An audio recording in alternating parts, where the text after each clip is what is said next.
Bismillahirrahmanirrahim. Assalamualaikum warahmatullahi wabarakatuh. Halo semuanya, perkenalkan nama saya Muhammad Ikram Maulani dengan NIM B1D02410128, Prodi S1 Peternakan, Fakultas Peternakan Universitas Mataram. Pada video kali ini saya akan menjelaskan terkait materi saya, yaitu mengelola konflik antar etnis di Indonesia. Ada beberapa poin yang akan saya bahas mengenai materi ini. Yang pertama, pengertian konflik antar etnis, faktor penyebab konflik antar etnis, dampak konflik antar etnis, dan strategi mengelola konflik antar etnis di Indonesia. Baik teman-teman, sebelumnya perlu kita ketahui bersama bahwa keanekaragaman merupakan sebuah keniscayaan dan harus menjadi sumber kekuatan dalam membangun bangsa. Indonesia sangat kaya akan keberagaman, terdiri dari suku, budaya, adat istiadat, bahasa, maupun agama. Hal inilah yang membuat terpukaunya Hildred Geertz, seorang sosiolog dunia, yang mencantumkan Indonesia di dalam bukunya Indonesian Culture and Community.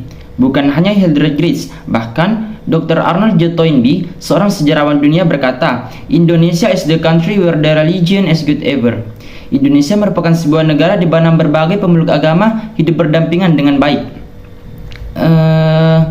Namun sangat disayangkan, masih banyak oknum-oknum yang ingin memecah belah bangsa kita melalui keanekaragam.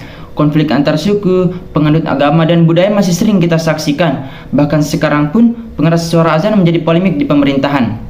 Jika hal ini terus-menerus terjadi, maka tentu hal ini sangat bertolak belakang dengan semboyan bangsa kita, yaitu Bhinneka Tunggal Ika, berbeda-beda tetapi tetap satu jua. Lalu timbul pertanyaan di dalam benak kita, bagaimana kita hidup dalam kehidupan yang penuh dengan keberagaman ini? Maka solusinya yaitu dengan mengelola konflik antar etnis di Indonesia. Baik, langsung saja ke pembahasan yang pertama, yaitu pengertian konflik antar etnis. Konflik antar etnis adalah suatu pertikaian atau perselisihan yang terjadi di dua kelompok atau lebih yang memiliki latar belakang atau keyakinan yang berbeda, latar belakang etnis yang berbeda. Beberapa konflik yang terjadi di beberapa etnis ini seringkali muncul pada perbedaan agama. Seperti contoh kasus tahun dahulu, yaitu pembakaran masjid yang terjadi di Tolikara, Papua, pembubaran umat gereja yang sedang beribadah, pembacokan dan penyerangan imam masjid yang sedang memimpin sholat berjamaah, bahkan vandalisme yang terjadi di musola, hingga pengeboman terhadap 3 gereja hingga hancur lebur yang mengakibatkan puluhan nyawa meninggal dunia. Ini jelas tidak mencerminkan sikap pengelolaan konflik antar etnis di Indonesia. Nah, adapun beberapa faktor penyebab konflik antar etnis di Indonesia ini, diantaranya faktor yang pertama yaitu perbedaan budaya dan identitas. Ketika budaya dan kelompok tidak dihargai atau dianggap inferior oleh kelompok lain, maka dapat memicu ketegangan yang dapat memicu konflik. Yang kedua, kalau dengan berdasarkan identitas dapat mencangkup rasa bangga terhadap etika agama atau budaya, dapat memperburuk etnis. Yang kedua, persaingan ekonomi. Faktor ini merujuk pada ketika kedua kelompok merasa bahwa kelompok lain mendapat keuntungan lebih baik, maka rasa ketidakadilan dapat muncul yang sering memicu konflik. Yang ketiga, diskriminasi dan ketidakadilan sosial. Kedua hal ini saling berkaitan dan perlakuan tidak adil yang seringkali berujung pada ketegangan dan perpecahan sosial. Yang keempat, politik identitas. Ketika kelompok etnis menggunakan politik identitas untuk memperjuangkan posisi mereka dalam masyarakat, seringkali muncul ketegangan serta kelompok yang beda identitasnya. Yang kelima, provokasi dari media dan pihak ketiga.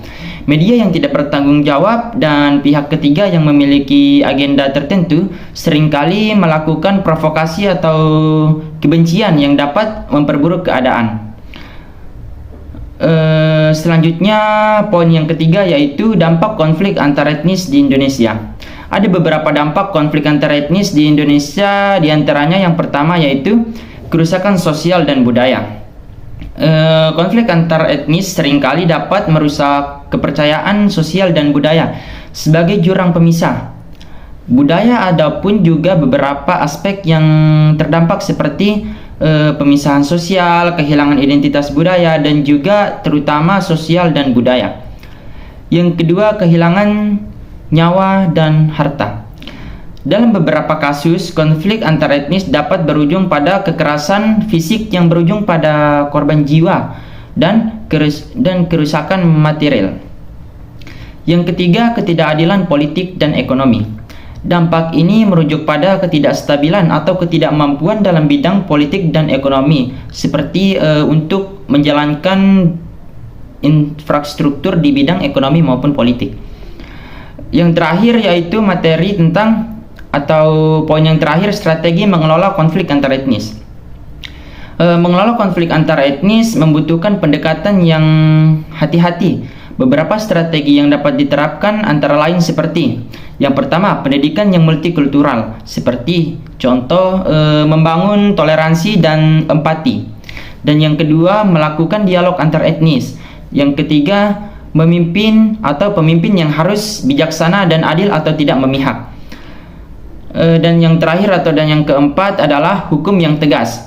Ketika hukum itu tegas atau berdiri tegak, maka insya Allah mungkin pertikaian antar etnis itu dapat diselesaikan dengan baik. Baik, untuk kesimpulan dari materi saya adalah bahwa konflik antar etnis merupakan isu kompleks yang membutuhkan pendekatan dalam penyelesaiannya. Dan yang terpenting adalah bahwa setiap individu memiliki komitmen untuk saling menghormati dan saling menghargai perbedaan demi tercapainya masyarakat yang lebih adil dan damai. Demikian penjelasan materi dari saya. Terima kasih atas segala perhatiannya dan mohon maaf atas segala kekeliruan. Akhirul kalam, wabillahi taufiq wal hidayah. Wassalamualaikum warahmatullahi wabarakatuh.